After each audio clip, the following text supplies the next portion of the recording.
this movie says anything to me, it's that DC is in really good hands with James Gunn going forward.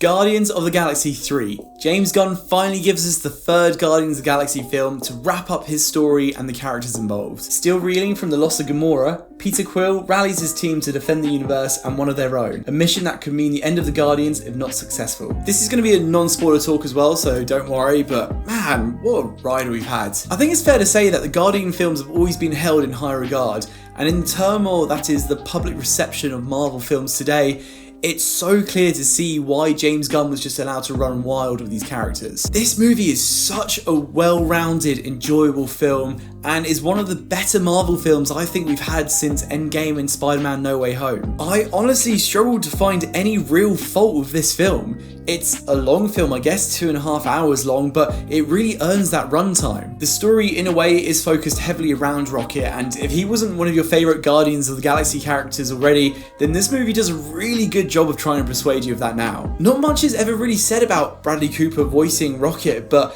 in this movie, it's such an emotional demand from his character, and Bradley Cooper does such a great job of portraying that through his voice. It's a heavy story, and if animal abuse is a real uncomfortable topic for you, I think it's worth noting that there are elements of that in there, and it's worth being prepared for that going into this. It's very emotional, but it also has a lot of that Guardians humour that we've seen in the previous films. And in fact, and I've said this before, and I just want to rant about it again, but we are just so trained to expect Marvel films these days to interrupt serious dramatic moments with unnecessary humour. And out of all of the films recently, for the Guardians film to show the most restraint really underlines the problem we've been having with recent Marvel films. James Gunn does such a good job of letting the humour be the humour, but letting the drama be dramatic, and not uncomfortably trying to mash the two together unnecessarily. It's a send-off movie for a lot of the characters here, and he deservingly lets each one have their moment in the spotlight. And it's honestly the best we've seen from a lot of these characters too, especially Dave Bautista as Drax,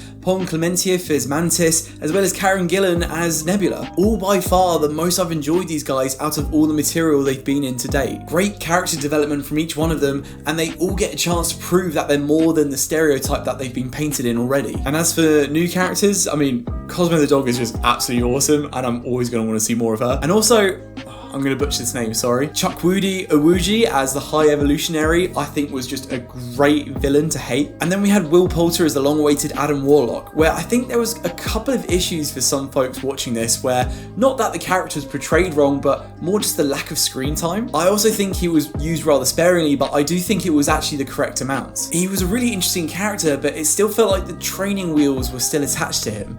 And I think it's something that can be easily fleshed out on in future titles if that's what they so choose to do. This was never meant to be his film, and I'm glad they didn't let him steal the spotlight. I also really dig what they did with Star-Lord and Gamora's arc as well. It's clear that James Gunn was just given full reins, and it's really paid off. What's also paid off here is letting this movie breathe in post-production, because the CG is really top-notch, and so are the sets and the designs too. It makes me look back at Ant-Man 3, a movie with a very similar sci-fi design and setting, and just makes you appreciate how much better that really could have been. And I wouldn't say this is an overly action-orientated film, but when there is action here, it's also really enjoyable. There's a great one-take scene towards the end that's really imaginative, and I just absolutely loved it. And unsurprisingly, the music in here is also just fantastic, but honestly, probably could have had less of it. It felt a little bit like a jukebox at times, where it was just churning song after song, but thankfully it doesn't go to the point where I think it hurts the story. And I can't really say much more without spoiling the film, so I think I'm just going to leave it here. It really does sit up there with one of my favourites in the Marvel franchise.